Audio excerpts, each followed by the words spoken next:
BCom part second अनुपात विश्लेषण की बात कर रहे थे।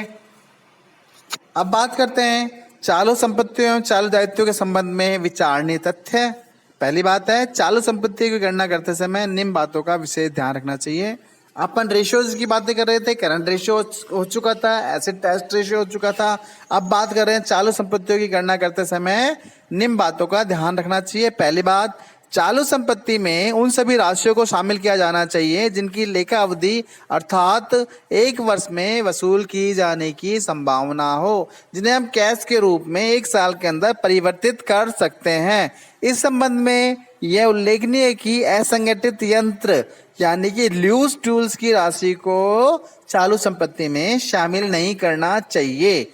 दूसरी बात, सामान्यतः विनियोग को माना जाता है, लेकिन यदि विनियोग शॉर्ट टर्म है, अल्पकाल में है और टेम्परेरी है अथवा बाजार में बेचने योग्य है, इजीली मार्केटेबल सेल्स हो जाती है, सिक्योरिटीज है, तो उन्हें चालू संपत्तियों में हम शामिल कर सकते हैं।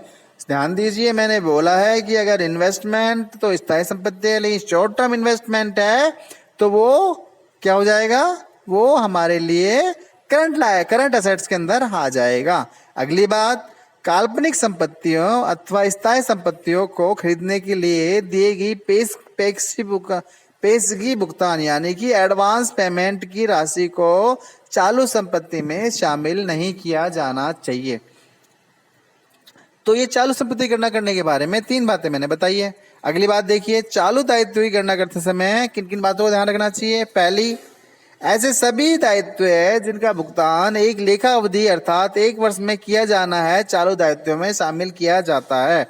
दूसरी बात, बैंक अधिविकास बैंक ओवरड्राफ्ट की राशि को चालू दायित्व में शामिल किया जाना चाहिए जब तक कि इसके विपरीत कुछ नहीं किया गया हो।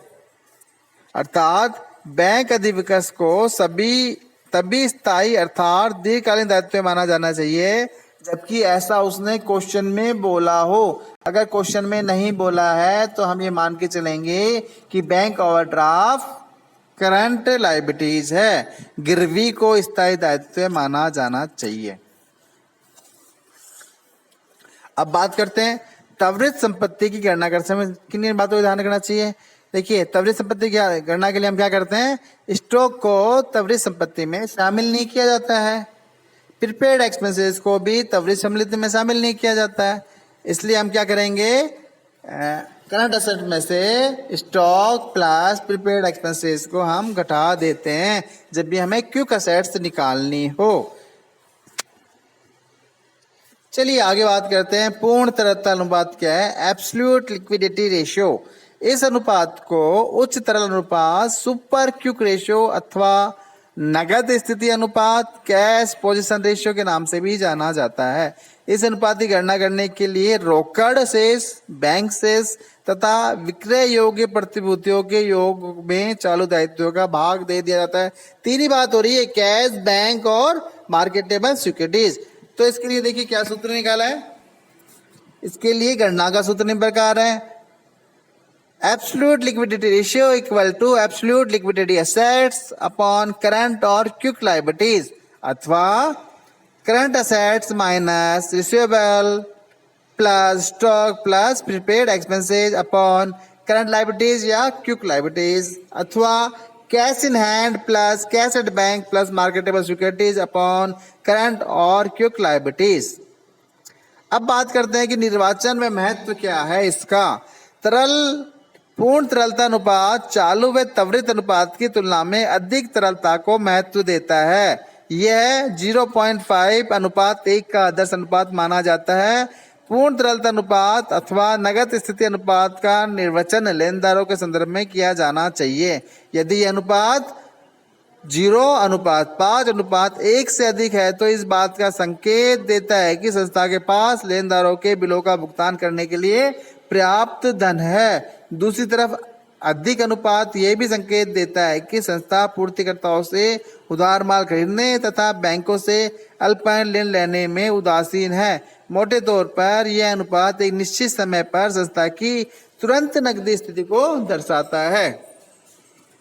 आपके सामने एक क्वेश्चन आ रहा है, आपके स्क्रीन पे देखिए क्वेश्चन है, राकेश लिमिटेड 31 मार्च 2015 को अग्रिम स्थिति विवरण है, बैलेंस शीट है। बैलेंस शीट के अंदर लिखा हुआ है balance sheet on Rakesh limited as on 31 March 2015, particulars, current years, previous years 2014-15, 13-14। Equity and liabilities के अंदर देख लीजिए आप, पेड अप शेयर्स कैपिटल है 4000 इक्विटी शेयर्स है at the rate of the 100, तो मेरे पास होगी 4 लाख की मेरे पास इक्विटी है। रिजर्व एंड सरप्लस है मेरे पास, रिजर्व है 20,000 के और कैपिटल रिजर्व है 8,000 के, 28,000 के रिजर्व एंड सरप्लस है। नॉन करंट लाइबिलिटीज मेरे पास कोई नहीं है। करंट लाइबिलिटीज मेरे पास ट्रेड पेबल है, क्रेडिटर्स हैं 6,000 के और बीपी हैं मेरे पास 4,000 के, और अदर्स करंट लाइबिलिटीज है मेरे पास, और आउटस्टैंडिंग एक्सपेंसेस मेरे पास 2,000 के। तो कुल करंट लाइबिलिटीज मेरे पास 2, 10 और 2, 12,000 रुपया है। आगे की बात करते हैं हम, इस पर टोटल हो गया मेरे पास 4,40,000 रुपए। असेट्स, नॉन करंट असेट्स है, फिक्स असेट्स है, बिल्डिंग 1,14,000 रुपए, 1,17,000 रुपए, मशीनरी फर्नीचर है 1,10,000 रुपए, 3,94,000 रुपए। लॉन्ग टर्म इन्वेस्टमेंट है 20,000 रुपए का। करंट असेट्स की बात करता हूँ तो इन्वेंट्री मेरे पास कितनी 10,000 रुपए, ट्रेड रिसीवेबल्स है मेरे पास, डेटर्स है 7,000 रुपए के, और पीआर है मेरे पास 5,000 रुपए के, टोटल 12,000 रुपए में ट्रेड रिसीवेबल्स हैं। कैश एंड कैश इक्विवेलेंट है मेरे पास, कैश है 2,000 रुपए का, और मार्केटेबल सिक्योरिटीज मेरे पास 2,000 की, टोटल मिला के 4,000 रुपए की है। दोनों तरफ का जो योग करते हैं हम स्टेटमेंट के रूप में बैलेंस शीट दी हुई है, इसलिए 4,40,000 रुपए और 4,40,000 रुपए। कैलकुलेट द फॉलोइंग रेशियो, हमको निम्न अनुपातों की गणना करनी है। पहला करंट रेशियो चालू अनुपात, दूसरा क्विक रेशियो त्वरित अनुपात, तीसरा एब्सोल्यूट लिक्विडिटी रेशियो पूर्ण तरलता अनुपात। तो चलिए बात करते हैं तरलता अनुपात की, करंट रेशियो की। करंट रेशियो मतलब चालू अनुपात की, तो चालू अनुपात का आप सूत्र जानते हैं, करंट असेट्स अपन करंट लायबिलिटीज। मैं जाता हूँ सीधा सीधा करंट असेट्स पकड़ रहा हूँ मैं जाके। पहले मैंने करंट असेट पकड़ी 10,000 की इन्वेंट्री स्टॉक है, ट्रेड रिसीवेबल्स पकड़ा मैंने 7,000 का, डेटर्स और बीआर पकड़ा मैंने 5,000 रुपए का, और इसके अलावा मैंने कैश पकड़ा 2,000 रुपए का, और मैंने आगे पकड़ा जाके 2,000 रुपए के मार्केटेबल सिक्योरिटीज। तो मेरे पास करंट असेट्स आ गई है 26,000 रुपए की। जब मैं करंट लायबिलिटीज की बात करता हूं तो मेरे सामने देखिए, ऊपर देखिए आप जाके अपने क्वेश्चन के अंदर, आपके सामने क्रेडिटर्स है 6,000 के, बिल्स पे बिल है 4,000 रुपए के, और आउटस्टैंडिंग एक्सपेंसेस है 2,000 रुपए के। इस प्रकार पास 12,000 रुपए आपके पास करंट लायबिलिटीज है। तो करंट रेशियो निकाला मैंने, इनका भाग दिया 26,000 में, 12,000 का भाग दे दिया मैंने, तो 2:1:7:1 इसमें करंट रेशियो निकल के आ जाता है। जब हम बात करते हैं क्विक रेशियो निकालने की, तो क्विक रेशियो में हम बोलेंगे quick assets upon current liabilities. Current liabilities आपके पास थी 12,000 रुपए की, मेरे को पता है, मैंने ले ली, वहां से उतार ली। तो क्विक असेट्स की बात करते हैं। क्विक असेट्स में क्या कर रहा हूं मैं, क्विक असेट्स में क्या कर रहा हूं मैं, असेट्स में से लेस कर रहा हूं क्या, देखिए 10,000 रुपए मैंने लेस करें इन्वेंट्री को, स्टॉक को मैंने हटा दिया, मैंने बताया स्टॉक प्लस प्रीपेड एक्सपेंसेस हटाने मुझे, 10,000 रुपए मैंने स्टॉक हटा दिया, मेरे पास स्टॉक ही दिख रहा था यहाँ पर करंट असेट के अंदर इन्वेंट्री के नाम से। तो मैंने क्या कर दिया, 26,000 में से 10,000 रुपए स्टॉक हटा दिया, नीचे 12,000 करंट लायबिलिटीज थी, तो 16,000 अपॉन 12,000 रुपए, यानी 1.33:1 मेरे पास आ गया क्विक रेशियो। स्थिति 1:1 होती है, तो वो आपको पता है कि इक्वल होती है 1:1, तो ये ज्यादा है, इसलिए हमारे लिए बेटर है क्विक रेशियो। अब बात करते हैं हम absolute liquidity ratio. Absolute liquidity ratio upon current liabilities, मेरे पास फार्मूला आता है, तो मैं कैश, बैंक, मार्केट और सिक्योरिटी को जोड़ लेता हूँ। 2 × 4,000 रुपए है, अपॉन करंट लायबिलिटीज मेरे पास थी 12,000 रुपए, इसलिए निकल के आता है 0.33:1। तो एब्सोल्यूट रेशियो हो गया मेरे पास 0.33:1।